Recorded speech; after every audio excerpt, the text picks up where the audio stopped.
Hello বন্ধুরা, তো তোমরা সবাই কেমন আছো? জামাই ষষ্ঠীর স্পেশাল ব্লগ নিয়ে আজকে চলে এসেছি। আশা করছি সবাই খুব ভালো আছো, আমরাও ভালো আছি।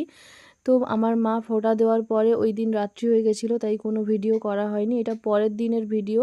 তো পরের দিন আমরা বড় কাকিমার বাড়িতে সকালবেলা ইনভাইট ছিল। দেখো সকাল সকাল পরোটা, খাসির মাংস, ফল, ডিম সেদ্ধ সব হেলদি খাওয়ার একদম ব্রেকফাস্ট শুরু করেছি। তো ব্রেকফাস্ট করতে করতে সবাই মিলে গল্প করছি, গল্প করতে করতে খাওয়া দাওয়া, মজা, হই হুল্লোড় এইসব হচ্ছে। আমার ভাই বোনেরা, কাকিমা সবাই খুব এনজয় মজা করে। এরা তো ফটো তুলতেই ব্যস্ত, এদের ফটো তোলার শেষ হবে না। তো সবাই কানে ফুল টুল দিয়ে এইসব করে ফটো তুলছি। দেন দুপুরবেলা চলে এসেছি আমার কাকিমার বাড়িতে। কলা পাতায় স্পেশাল মেনু, খাসির মাংস, ভাত আর ভাজা। দেখো তোমরা সুন্দর করে কলা পাতায় কীভাবে সাজিয়ে ভাত এইসব তরকারি দিয়েছে, তো হেসেই একদম উড়িয়ে দিচ্ছে, এদের আর কোনো কথাই হবে না।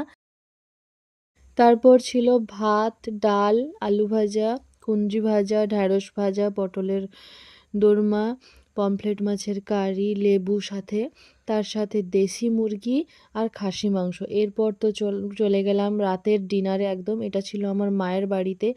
উনুনে ভেটকি পাতুরি ট্রাই করলাম প্রথমবার, বেশ ভালোই খেতে হয়েছিল। আমাদের রাত্রের মেনুতে ছিল ফ্রাইড রাইস, চিলি চিকেন, বড়ি ভাজা, আলু ভাজা, চাটনি, খাসির মাংস। এইসব খাওয়া দাওয়ার পরে ব্যাস রাতের dinner complete. Bye bye, tata.